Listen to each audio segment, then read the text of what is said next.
Yeah, let's do something. Let's do something. Let's fix Fix Enzo. Enzo. Let's fix Enzo.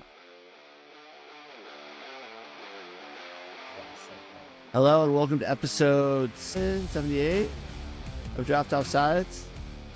I'm with Just Tiko. My name is Keefe. Enzo is having a family emergency and we're thinking about you, Enzo. Hope everything's good. With that being said, this should be a quicker episode without him yapping away. So we're in the middle of a game week. I'm playing you this week, Tico, in our other league, not in our main league. And I had the brilliant idea at 1:30 in the morning when I was coming home from a birthday party to swap Onana with Vicario. Oh no, I swapped Onana with Kinski.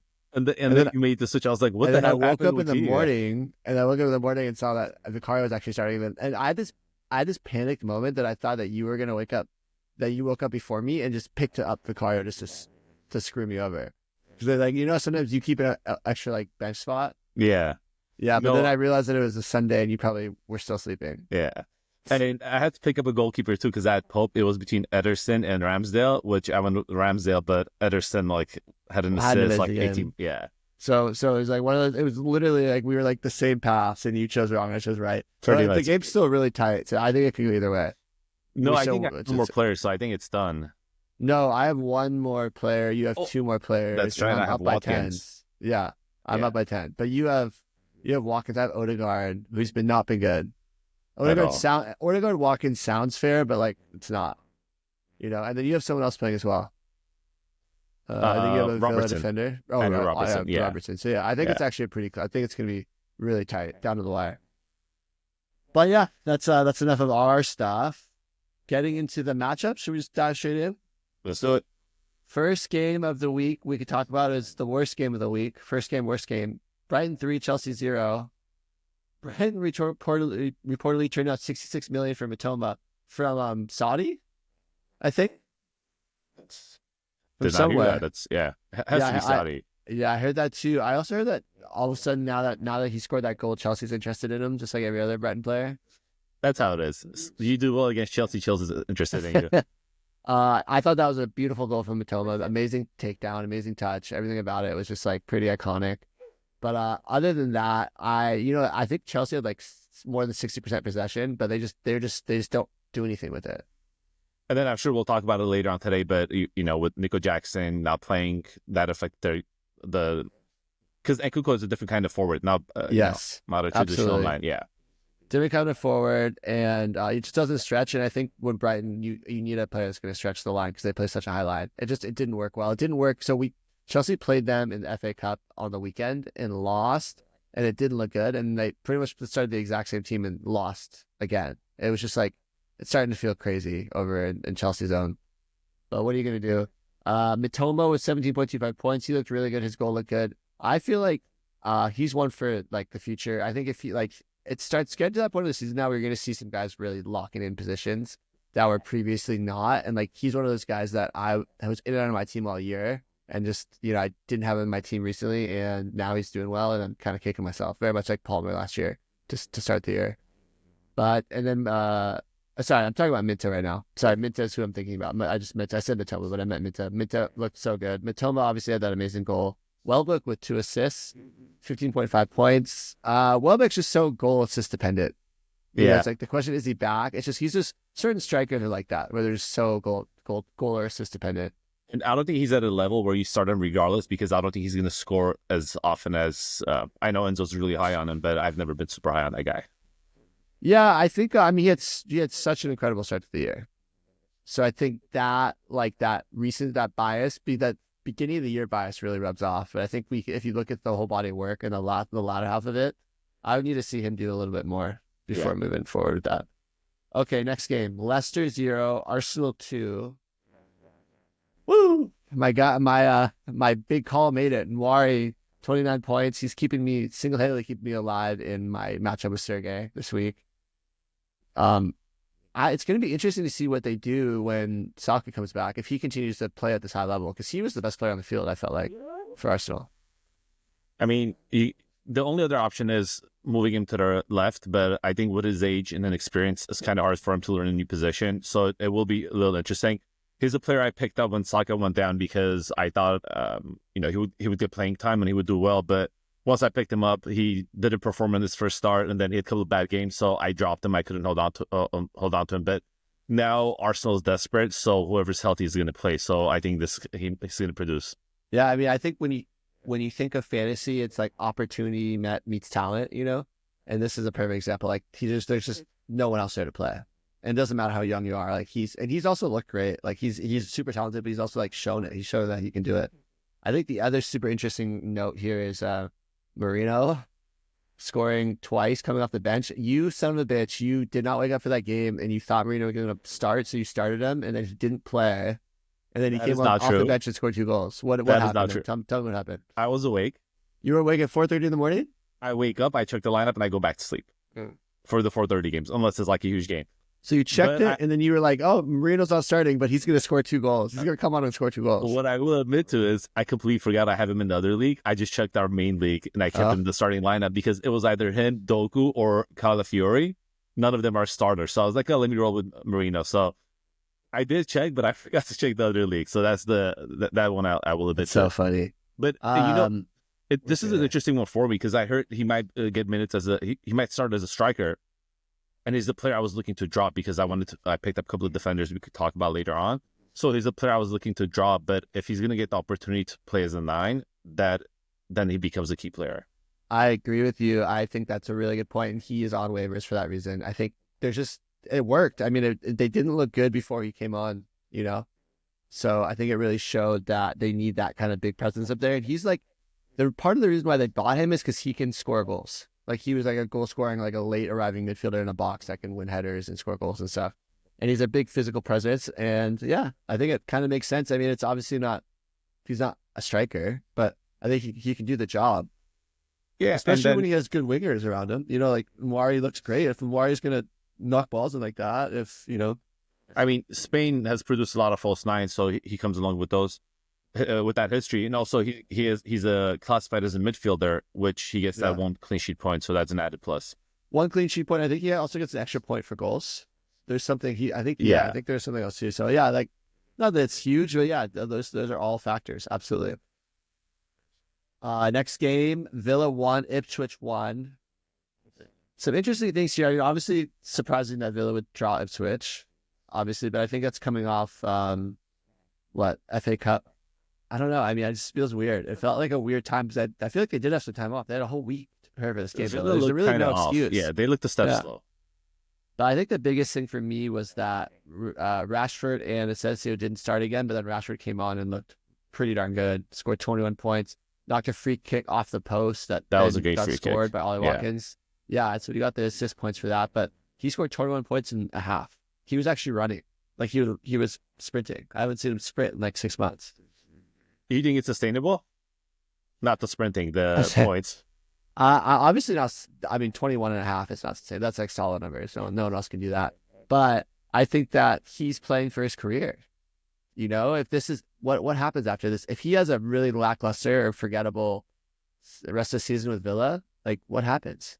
Like he just kind of goes somewhere random, like goes to Inter next year, goes to like Atletico Bilbao. I don't know. Like I feel like he's kind of looking at like this is my last chance to prove that I can play at the highest level.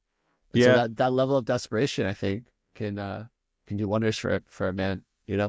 Yeah, and also Asensio, he came on for I think he played like the last 25 minutes. He had 6 points, which isn't bad. And the other thing I would say is kind of worrisome as someone. I think you have Digne as well. He got subbed off at halftime as well. Not happy about that. Yeah, obviously a little alarming, especially because it's really difficult at this time of the year to be holding both like Maatsen and Digne. And, I've said it earlier in the season that I thought Maatsen would eventually take the starting job. But then it looked like it wasn't going to happen, but it would be really ironic if it happened now. Yeah. Like when we've all moved on from that, like that take, I feel like that I just took an L on that take. But if it happens now, I'll just take a double L. Because what are you going to do? It's not the first time Digne has been subbed off at halftime. So no, you're right. And I think the other thing too is that Maatsen's a much more attacking player. So it might have been the fact that they were down 1-0. Yeah. Or they were, or if it was 0-0, I forget exactly what the score was at half. But just this idea that they needed a little more attacking oomph, and I think Maatsen can offer that. So I think if anything, like I'm not worried yet. And I also looked at, I don't think there's any sort of injury issue. You know? I didn't see an injury. Yeah, so I think that's also a good thing. The other big thing was Rory Delap with 13.25 points. He got a great goal. He's looked good all season. I think his biggest issue is his place for Ipswich.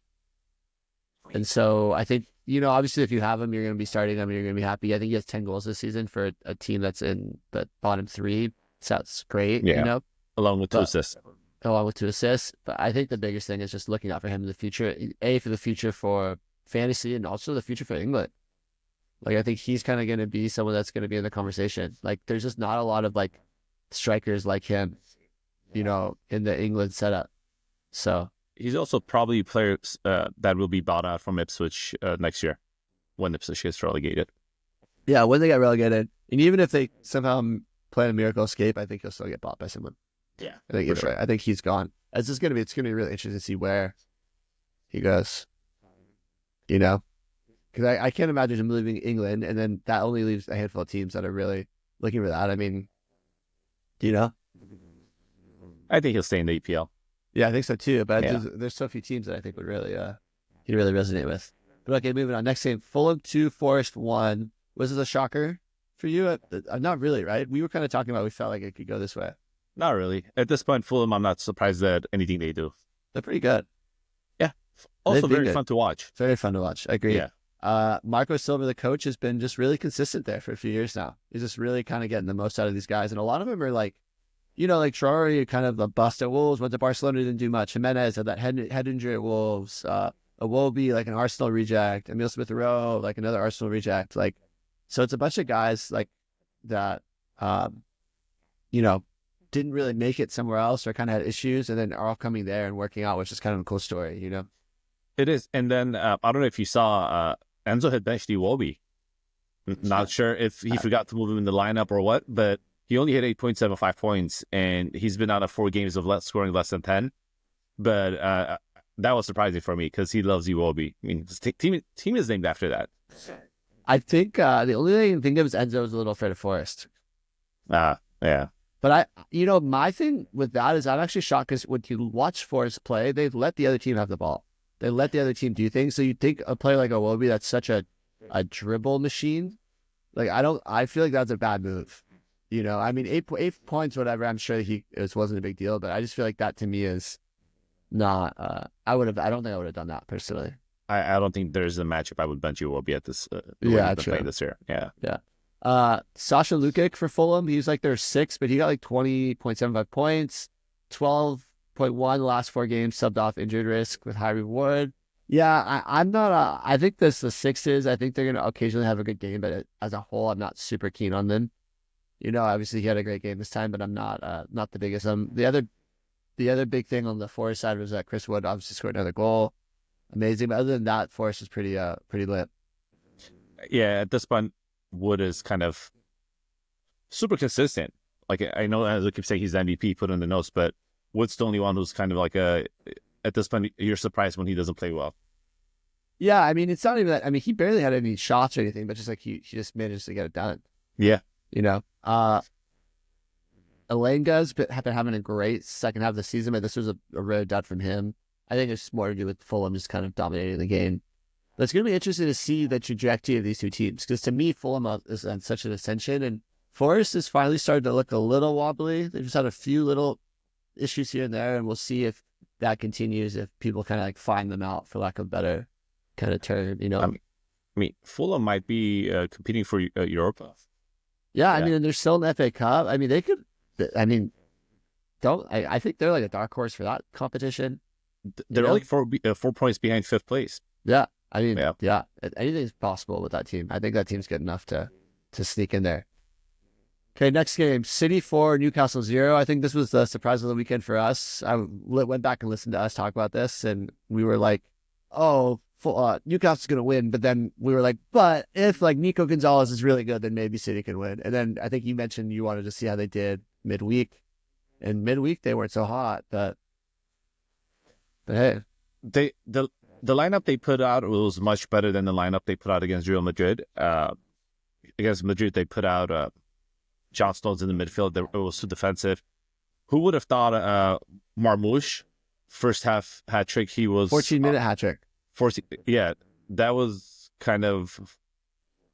amazing. No one could have seen this happen. And Newcastle looked step slow. They looked terrible. They didn't create a lot of chances. I thought City dominated, and then after the game, Ederson had the assist. He has the most assists in Premier League history for goalkeepers with 6 for his That's career. crazy.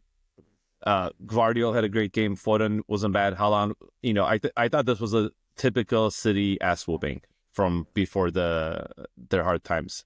Yeah, I totally agree. And I think the one big difference is Nico Gonzalez being in the team and the way he played. I think he had the most passes in the game with 102, which is kind of impressive for his very first start in the Premier League. Because he'd only played that one game prior and kind of tweaked himself, right? Yeah. And so I think if we talked about Rodri, and it's like, oh, like it's not all Rodri going away, but like maybe it kind of is, because maybe it's just like they need that type of player in order for everything else to work, and without that, everything else kind of falls apart. You know what I mean? So every great team has a player like that who you don't think does a lot, but it's kind of like the metronome, makes everything going, keeps the rhythm on. The other thing I would say is Kusanov had a great game as well. He's a player I picked up. Dorgu obviously benched, and I think especially with the way Marmoush played, I don't think Doku's going to get any starting especially time. with Savio playing well there too. Savio scored, like, had another good scoring week. Yes. Yeah, I think it's going to be tough. And I mean, like, who's all there now? I mean, it's so hard I don't really see a path for Doku, really. The only thing is like an injury. I have him in both of our leagues. The only reason I'm keeping him is because I drafted him pretty high, and and you're sunk cost pretty fallacy, much, yeah. I mean, if I get an injury, he would probably be one of the first players I drop. And then on the Newcastle side, it's kind of alarming for me that Pope has been on the bench the last couple of games, but Dubravka is still the starter. Yeah, it's just, if you're going to be going back and forth between that, you don't love it, because you're going to have to really keep an eye on that. Huh? I've been adding Pope every game week for the past 2-3 weeks. You don't want to get screwed over. You don't want someone to snipe you or something. Yeah, to be honest, I was kind of upset I didn't pick up Flicken, and I should have just gotten him. Man, oh my God, did you see that I got him back? I'm so grateful. I know. I acted like I didn't care. I was seething inside for the last 2 weeks about that whole situation. Seething. When I said it was available, I'm like, man, should I just pick him up? But then I was so sure Pope was going to play, and I would take Pope over Flecken, but I like Flecken over Dubravka, so kind of the injury thing kind of screwed me over. Oh man, love that. Love to hear that. The last question is Nico Gonzalez. We talked about him being so important, but it's not like he had this huge point total. He's someone that you picked up. Do you feel like you're going to hold on to him just for a few more weeks and see how it goes? Because he does have the capability to score if you look at his profile and what he's done in his previous clubs. Or he does have the capability to contribute. I'm not sure if it's going to happen in this team. Like, how are you feeling? So he had 2 points, 1 interception, and the clean sheet. That's all he had. Obviously, with all those passes he had, you would hope some of them would lead shots on target. Shots, yeah, key passes. As of right now, I'm going to hold on to him just because I did spend 17 fab on him, and I'm not going to drop him. So that's what's making me hold on to him. And I'm hoping, like, Rodri scored a couple of goals last year and he was able to produce. So give him a couple of games for sure, because this was the first full game he played. It's too early to make a judgment call on this. Sounds good. Okay, Southampton 1, Bournemouth 3. Big score here was Christie with 28.25 points. Yeah, I mean, doesn't happen all the time, but he's had a quietly really strong season. I think anyone who's had him for a while has probably been starting him and feeling pretty good about it. And it's like kind of falls under the radar type guy. Am I wrong in saying that? No, you're right. He's a Schlup kind of guy. 8.8 points. He has 2 goals, 3 assists on the year. So he's not gonna have those like 20-something point games often, obviously, but he seems pretty consistent in what he does and what he does for the team. Yeah, it's like we call him a Schlupp player. Did you see that Schlupp was playing for Celtic today as a left back? I did not. I had to. I'm like, is this the Schlupp that we know? Yeah, I thought too. I thought that was really funny. For anyone who doesn't know, we refer to like guys who just like consistently score like high single digits. We call him like a Schlupp player, like a Jeffrey Schlupp who played for Crystal Palace last year. But Christie's scores the last like 6 weeks are 9 points, 10 points, 12.25 points, 10.25 points, 7 points, 28.25 points. That's like great. Like that's more than a Schlupp player just with the big score and they're thrown in, But yeah, I mean, great for And him. Bournemouth's been good this year, so Bournemouth's been good. Then who else kind of scored for Bournemouth? I know Semenyo did well. I think he had a goal or had an assist. Kluivert, Clivert, 15.75, yeah. yeah. So it just like they kind of spread the love between that front line there, which is good. On the Southampton side, Soleimani, 19.25 points. He's kind of been in the discussion recently, but I'm just having I'm having such a hard time with these Southampton players. I Say can't that, really. but Enzo's favorite, John Bedern, like again, 16.25 Bender, points. Bedner, yeah. So 60.25, and if you look at his like games for the last 2 months, it's like elite. the only game where they sucked ass was when they lost 5-0, 0.75. Yeah. Yeah. I think Bender needs to be picked up, and it's the fact that he's on 26% owned is just people just being ignorant, like me. Ignorant people like me that just refuse to do it. We're Southamptonists. I picked him up in the other league, but then I had to drop him. Yeah. Yeah. Next game, West Ham 0, Brentford 1. Sade with 15.75 points. And then I actually picked up Kevin Shad in that's who I'm talking about, Sade. I picked him up in our main league. I was shocked to see that no one picked him up with the waiver clear. And I was able to get him for free. I didn't have to spend one of my 4 remaining fab dollars on it. 25% of your balance. Mm-hmm. I've been kind of keeping an eye on him, and he's been, ever since that one huge game where he had, like, what was it, 50 points, something like that, he's been pretty consistent, especially, he doesn't start every game, but when he does start, he's pretty consistent, and he's a player that I was monitoring, but I just didn't pull the trigger on it. You know what, though? He was kind of not starting, but the last 3 or 4, he's been in quite a bit. So I think, like, I don't know. I think what we we were talking about earlier, but like the idea of like this time of the year is when people start to really lock in, it's like you're not trying stuff out anymore. Like coaches have kind of found what they're looking for. Yeah. So I'm kind of feeling really good about that, especially because I was pretty light in the midfield. So I'm very excited.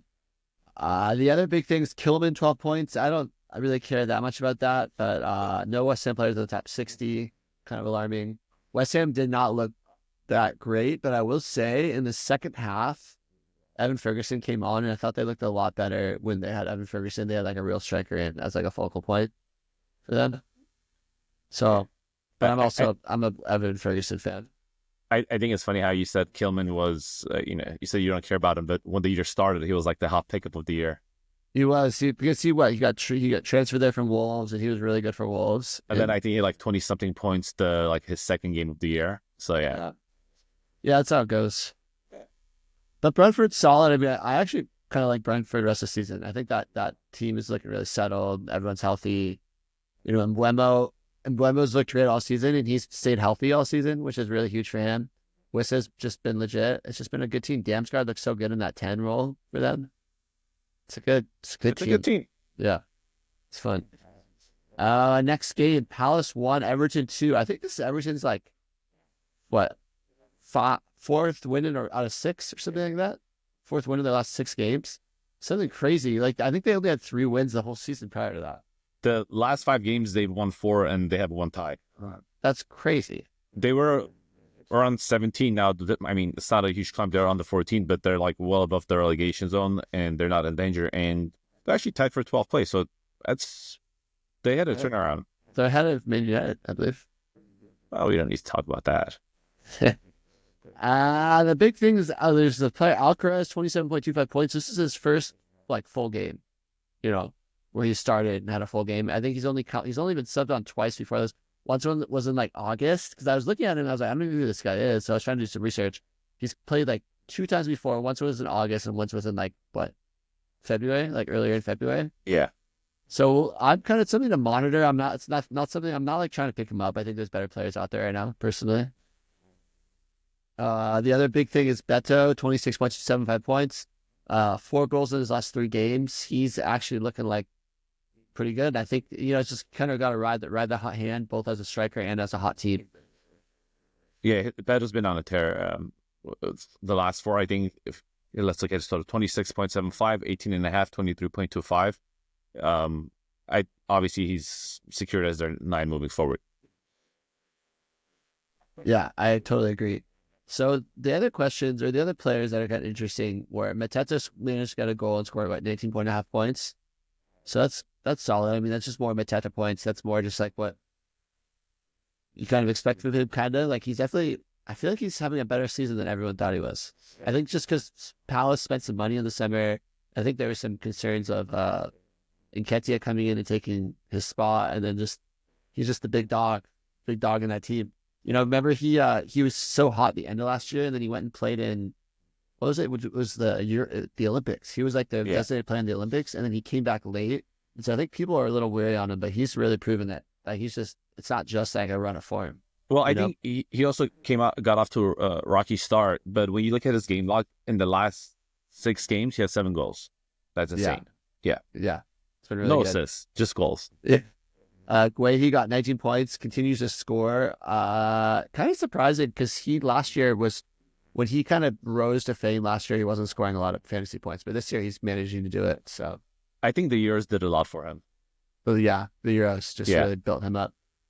Another noteworthy thing is that Eze didn't start, but then came on in the second half and managed to score a really healthy amount of points. I think like 10 plus. And so you expect him to, now that he's been nursing an injury, but the fact that he played the second half again of this game makes me think that he's probably going to be starting sooner rather than later. He's been a frustrating player to own this year, just injury-wise, not always available. Yeah, and this is, even when he has been available, it's been good, but not like sensational. They miss Elisa. Yeah, they did, absolutely. Yeah, but go Everton. They're kind of, I can't believe I'm saying this, but they're kind of fun to watch. Ashley Young played another game. Did you see? So this is my first time. So obviously I picked up O'Brien. I've like caught little bits of him, but this is my first time where I really like sat and watched the whole game since he's been playing. He's huge. He's like a center back. He's like a big boy. So I don't know. He's an interesting pickup. It's interesting to go from Ashley Young, who's like this like fleety little speed guy on the side. That used to, obviously Ashley Young was like a prolific forward in his earlier years, and then to go to O'Brien, who's like clearly like a meat and potatoes, right back type guy. He's 6'6". Yeah, he's 6'6", and he's like he has like big old head. He's like a whiter version of Harry Maguire. I don't know how you could be whiter than Harry Maguire, but he somehow manages to be that. I'm not a fan of footballers who don't look like footballers. I don't know what it is about that, like the bias or whatever it is, but if you don't look like the role, I'm just not a fan of you as a player. So does he look like an American footballer? Yeah. He also looks like he could have played basketball, but like back in the 80s when it was just white people. So what do you think? What is your opinion of Adama Traore then? Because he doesn't look like a footballer to me. Do you like him? Adama Traore? No, I don't. Even like someone like Shaqiri, who's super like white built. Yeah. Like I like the freaks. I like all the freaky looking guys. I kind of root for him. So you're a huge Peter Crouch fan? Oh, I love Peter Crouch. Are you kidding? Absolutely.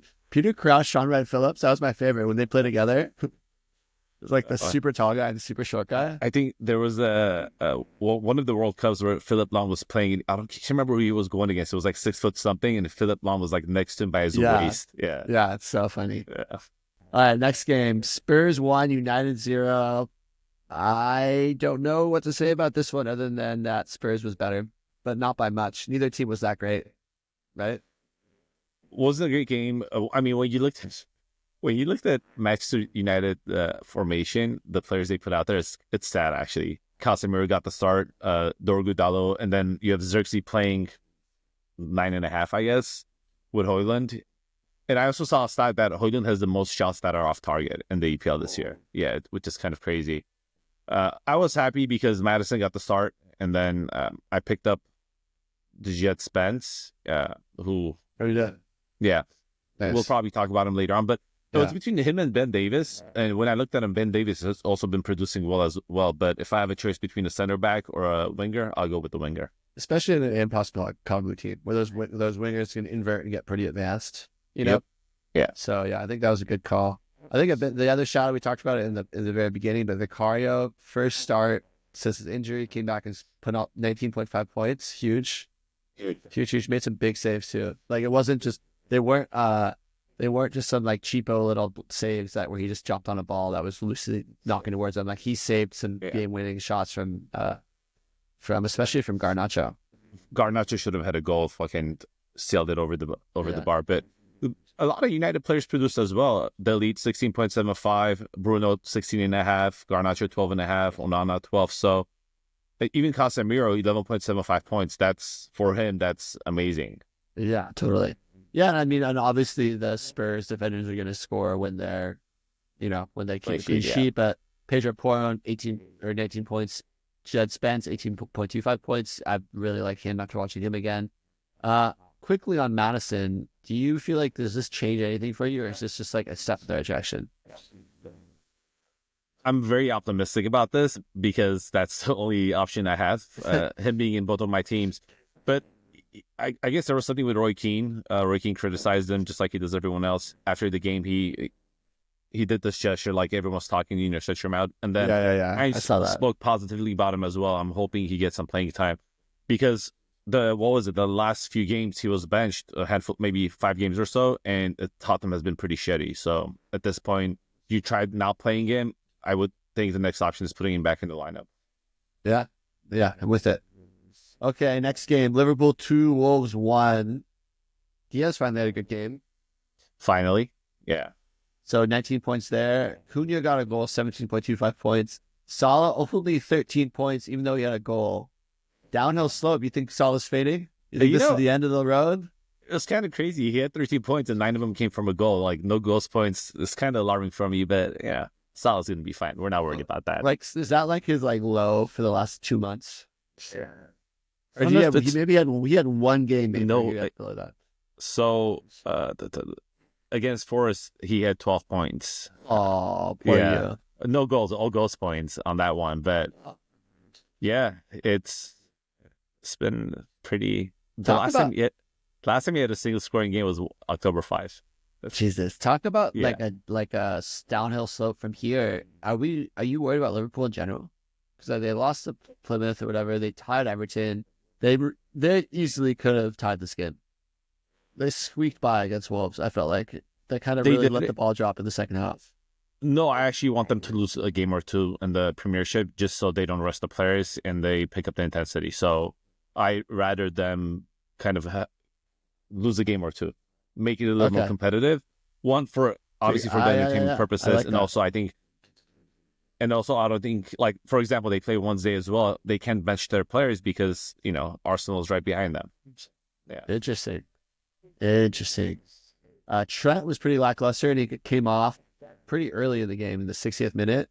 I'm chalking that up to he's still coming back from that injury. But look how lucky you got. He came off at the 64th, and Cunha scored at the 67th. So you got the clean sheet points. I got the clean sheet points by 3 minutes. I definitely was clocking that. I was very happy about it. And that's literally like those points are keeping me in my matchup with Sergey this week. And I really needed those, yeah. I really needed those bad. So that felt good. Anything else here? I think the biggest takeaway from this game, honestly, was Cunha. This was his 6th goal from outside the box this season or something crazy like that. He's just so good. He's been amazing. He scores, and he does it in different ways as well. Like you said, outside the box, inside the box, dribbling, left foot, right foot. I think he's a complete player, and I hope he gets called up for Brazil. If he doesn't get called up for Brazil, I'm going to riot. Like, as someone who doesn't even really like Brazil, it would be crazy, yeah. It would be absolutely insane.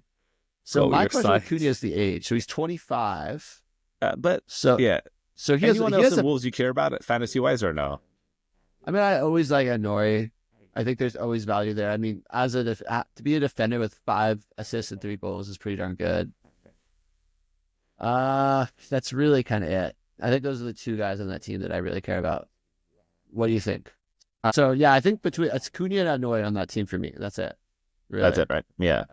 Yeah, I think that's all you can really just be intrigued by there.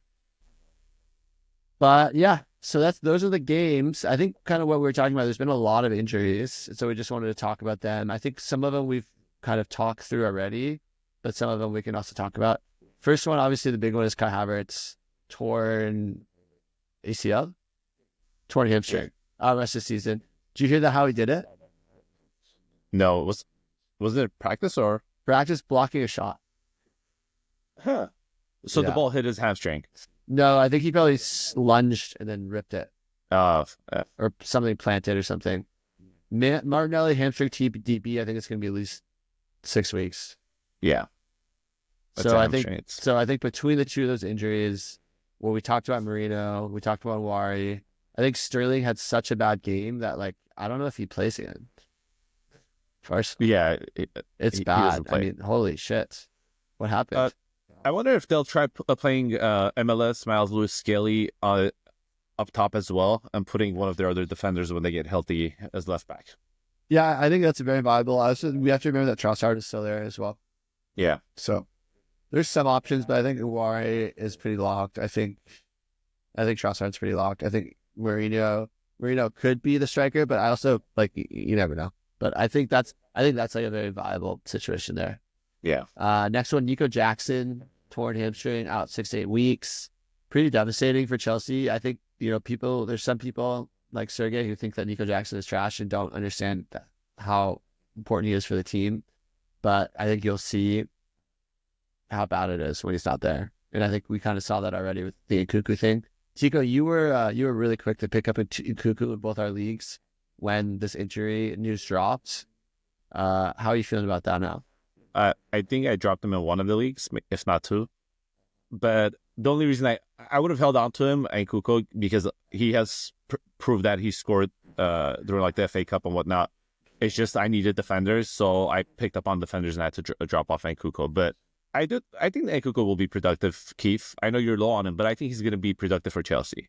And I feel like you're trying to add him right now. I'm not, but I was like kind of being lower on him. I'm 6 I didn't want you to have him, but I also don't know if I would pick him up because I just haven't seen it. I haven't seen it in the Premier League. I haven't seen it with Maresca.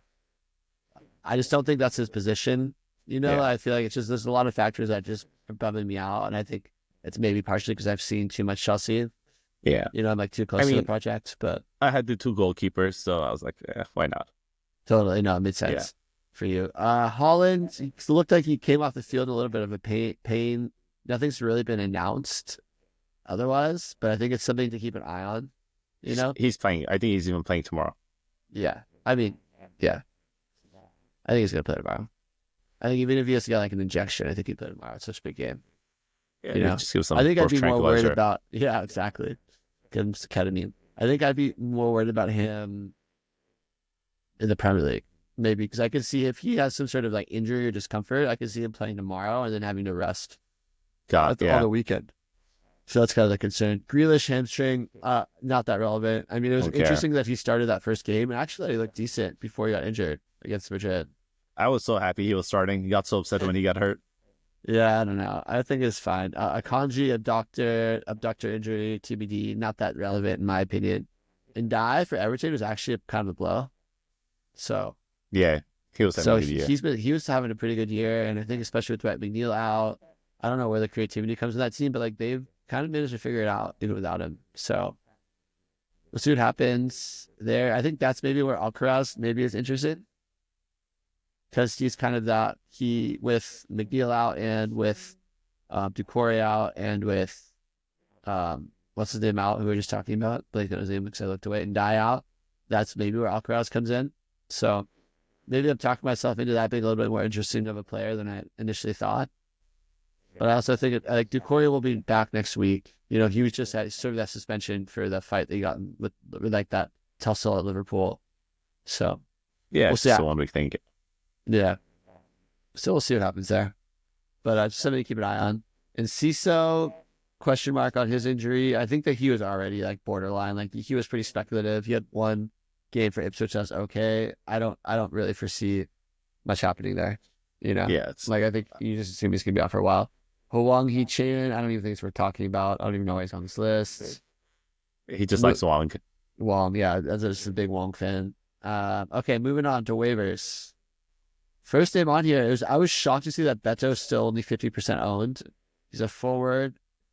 He needs to be owned in every league right now. I think Moyes has just turned the whole team around, and Beto is scoring goals. Well, and I think the only reason that I don't think he's owned more is because of the January transfer window and like the Rashfords and the Asensios and all these guys kind of moving around.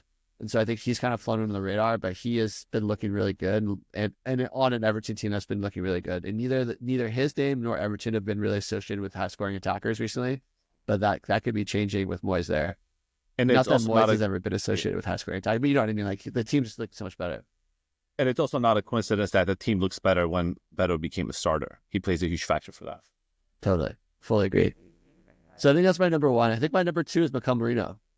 33% owned. He's a mid, but he's came on as a makeshift striker. We talked about for Arsenal, scored 2 goals, rescued the win for them. You know, I don't expect him to like be a godsend, you know, but I also think that in a good Arsenal team with the type of player that he is and what his skill sets are, I think he can knock a few in. So I think it's just like a no-brainer. It's like it's kind of like, yeah, it's kind of a weird one, but hey, why not? You always want to have on players on good teams, especially midfielders and attacking defense all across. So yeah, hopefully he plays the false 9. Then he'll have I think he'll have a monster year rest of the year. Yeah, I don't even know if it's going to be that much of a false 9. I think he'll literally be playing like a striker. Like striker? Yeah, I legitimately think that's how it's going to look. But we'll see. It could be interesting. I'll definitely be tuning in next, like what the lineup looks like. Very curious. Next, Vicario, 37% owned. I mean, you know, keeper's a weird one, but he just looks so good on his return. And, you know, with Tottenham, you're not really guaranteed clean sheets by any means. If anything, you're guaranteed like to not have clean sheets. And it was a bit of a freak anomaly that they got one against United, although United's been struggling. But I think with him, it's just there's gonna be a lot of shots on target, and he's a proven shot stopper. A lot of shots, yeah. So that's the value there. Next name on here, Tottenham, in honor of Enzo. Jed Spence, 28%. He just keeps looking better and better for Tottenham. I think every week, I think his last 2 games are 18.25 and 20.75 points. The only concern is Udagi was on the bench, so like I don't know, but I just can't see him not starting. He's looked so good. He's just been such a complete player for them. I think Udagi by the end of the season, before his injury, was really like making some mistakes and not looking the best. So I really think Jed might have locked down that position. I think it is. I don't see Udagi playing in, Yeah. So that's good. The next name on here is Joachim Andersen. He's been kind of in and out of teams, but his last 4 games have all been really solid. Not quite every single one double digits, but like I think maybe 3 out of 4 double digits, and the other 2 like high single point games. Fulham is hot, so just ride the lightning without him. I think that's just an easy one. The next name is Patrick Dorgu. Dorgu? How do you pronounce it? Dorgu? You're asking the wrong person for pronunciation. Patrick Dorgu, Man United, the left wing back. He actually played on the left, which I liked because I was really weirded out by the fact that he played on the right side in his debut. And he's on 40% of leagues. I didn't think United looked particularly good, but he still managed to get like 9.25 points or something like that.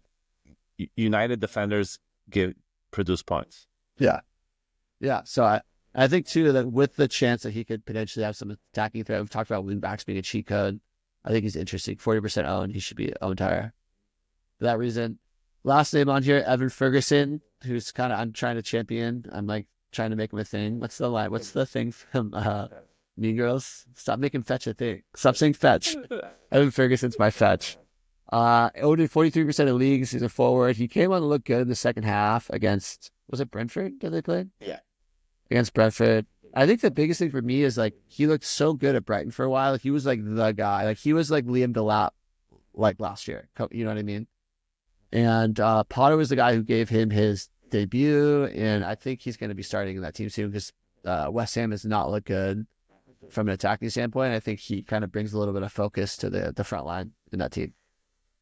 He has 2 starts for the year. That's the alarming thing. So once he moves into the starting position, if he gets moved in there, then we'll have a better idea of what he'll be capable of. Totally. Yeah, it's very speculative. I thought it's like I kind of wrote worth a flyer if you have like a flimsy bench spot. That like you just have someone that's not really contributing.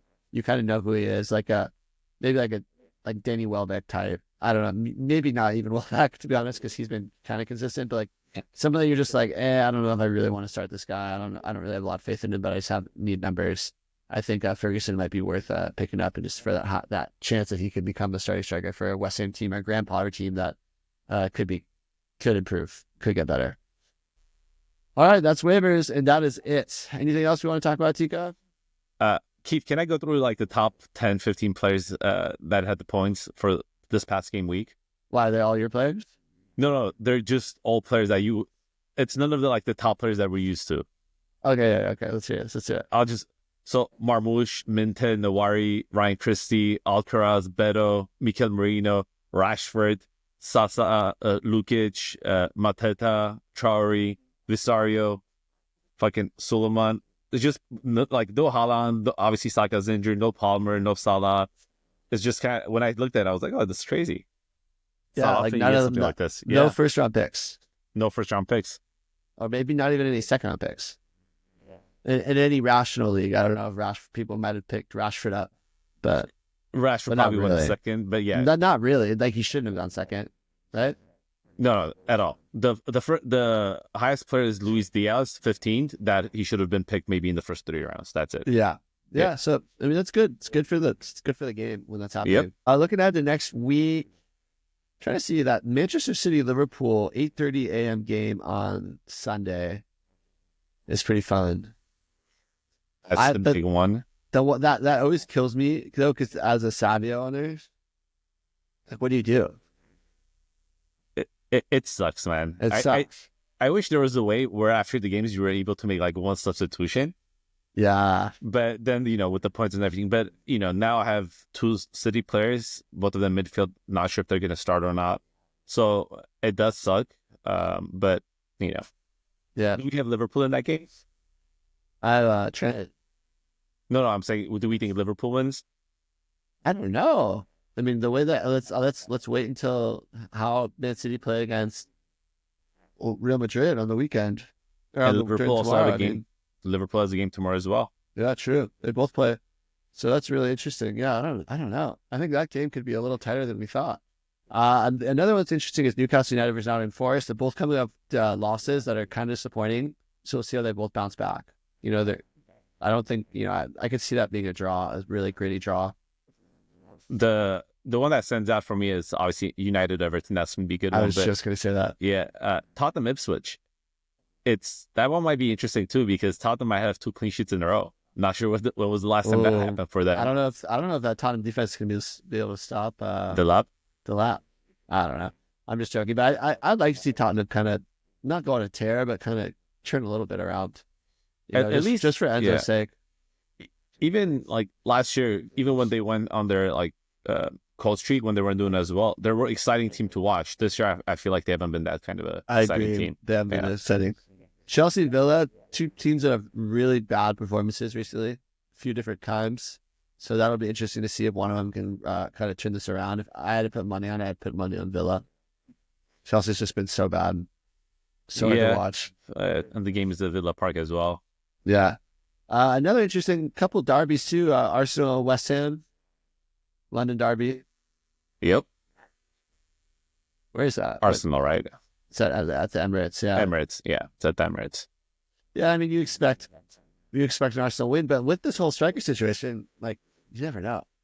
I mean, they didn't score a goal, so I mean, even when they had the strikers, it's not like they were, scoring a lot of goals. So it's going to be an interesting one, and